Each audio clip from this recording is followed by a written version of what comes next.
Dr. Jane Goodall died this week at age 91. She was a gifted scientist, a passionate environmental advocate, and a beloved educator. Never one to pass up a chance to share her message, she had accepted the invitation to participate in an interview for a program called Famous Last Words, knowing that the footage would be kept in a vault, so to speak, to be released only upon the news of her death. In it, she recounts some of the earliest moments that would shape her as a person and as a scientist. The time that, as a toddler, her mom let her take a handful of earthworms and dirt into her bed for her nap because she just couldn't stop watching them. Or the time when she was about 4 that her parents spent hours searching all over for her. And it turns out she'd just climbed into the hen house to wait and see how the egg came out of the hen. And she remembers how, once reunited, her mother didn't scold her. Instead, she listened to her excitement at her discovery. Or the time as a 10-year-old when she dreamt of going to Africa to study wildlife. She remembers her mother telling her, "Now, we don't have a lot of money, but if you work very hard and if you don't give up, I'm sure you'll find a way." Dr. Goodall credits her mother with helping her to cultivate her fierce curiosity and determination and to increase her faith in her own instincts, in the power of observation, and in the beauty and majesty of the natural world. She was also raised in the Christian faith. When asked, "Do you believe in God?" she replied, "I believe in a great spiritual power. I have to. It's helped me so often." And so it was from that early formation that the young Jane would work to earn money for her passage to Kenya. She apprenticed herself to anthropologist Louis Leakey. She went to Tanzania to study chimpanzees. She went on to earn a doctorate at Cambridge, a rarity for someone without an undergraduate degree. She would later shift her focus from her direct study of animals to a broader commitment to education and advocacy for a more compassionate and sustainable world. All in all, a remarkable lifelong journey. In today's gospel, we encounter the apostles on a journey with Jesus. This passage takes place well into a long travel narrative in Luke, 10 chapters recounting Jesus' movement toward Jerusalem. And along the way, Jesus both confirms them and challenges them in faith. In chapter 11, when they ask, "Lord, teach us to pray," he does. He teaches them a prayer about building up the reign of God on earth as it is in heaven. A prayer about our daily need for both bread and forgiveness. Jesus reassures them, "Are not 5 sparrows sold for 2 pennies, yet not one of them is forgotten in God's sight? Don't be afraid, you are of more value than many sparrows." And he encourages them to persist in prayer. "Ask, and it will be given to you. Seek, and you will find. Knock, and the door will be opened." He teaches, he reassures, he encourages. And yet, Jesus also speaks frankly about the challenge of faith, the cost of discipleship. When he sends 72 disciples to go ahead of him, carrying no money or clothes, he tells them that they will be on a perilous path, like a sheep among wolves. Over the course of their journey to Jerusalem, he issues a series of increasingly daunting challenges. Strive to enter through the narrow door. Give up all your possessions. Even if you were to lose your faith, beware of causing another to lose theirs, for your fate would be worse than death. And if someone sins against you but then turns back, you must forgive them over and over. These are tough things. It's no wonder that the disciples plead, "Increase our faith."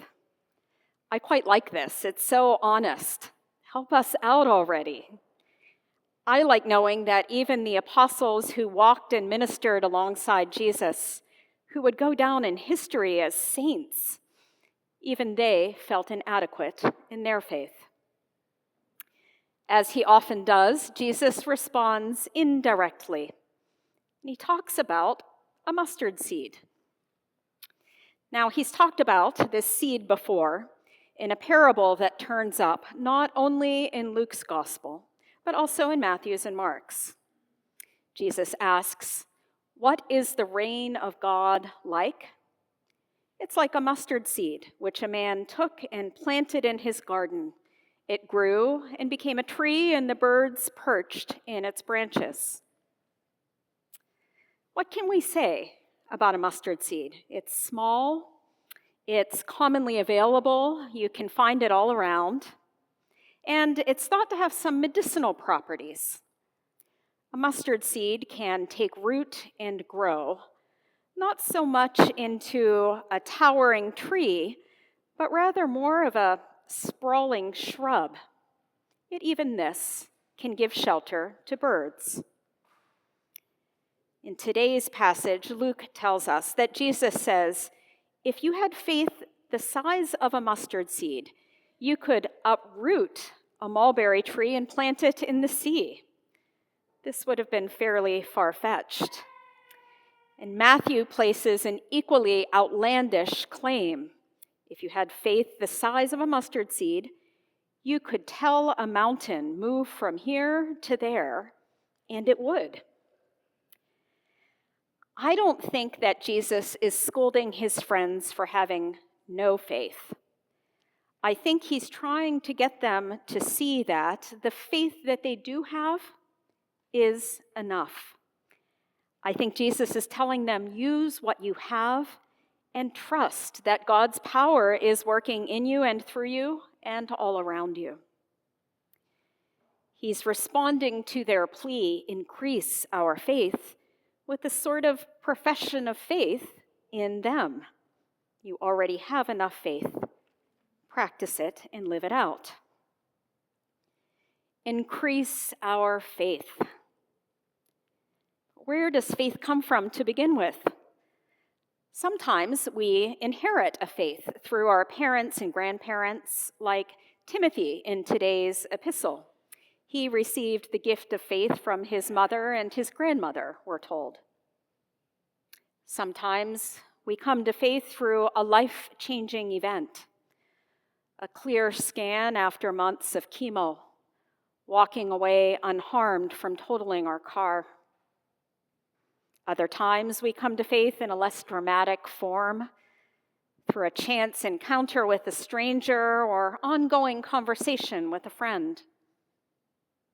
Maybe faith has come to us from a more interior place, just a gradual sort of dawning of awareness.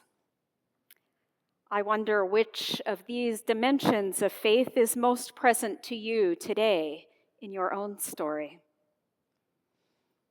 Or maybe we're still waiting for faith to turn up in our lives. We're curious, we're seeking, we're in need. It's not so much increase our faith as where can I get some faith to start with? A friend, not a churchgoer, once asked me, "Do you really think that faith comes from going to church?" I said, "No, I don't think so. I think faith is already in us in one form or another. Church is a place where our faith can grow, where we can practice the words and the motions of faith, even if some days we feel a little less enthusiastic or even downright doubtful. I think lots of people might avoid church because we think it's a place that we have to be perfect. But I think church is actually a place where imperfect people come to be together and to encourage one another in sharing our questions about God. What are we saying in the creeds?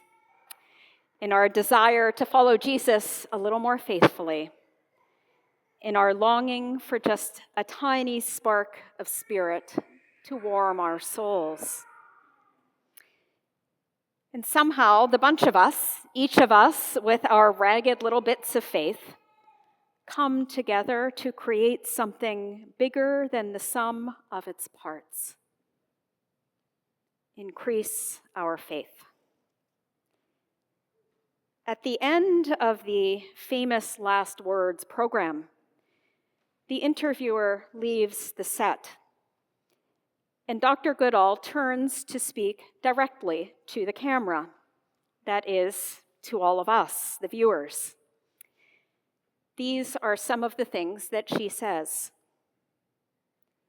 I want to make sure that you all understand that your life matters, that you are here for a reason. You have it in your power to make a difference. Even small actions will make for great change. We are part of Mother Nature. This life on planet Earth isn't the end, and there is life after death. What a beautiful message to our world today. In front of all that would threaten or diminish, we matter. Our lives are valuable. We are all connected. And there is life beyond death. Today, we welcome Elio in the sacrament of baptism. And we welcome him into a community of faith, that mysterious thing that is part gift and part call and part challenge. And we will pray for him to grow into his faith with an inquiring mind and a discerning heart, with worms and dirt, hens and eggs, and dreams of animals in faraway places.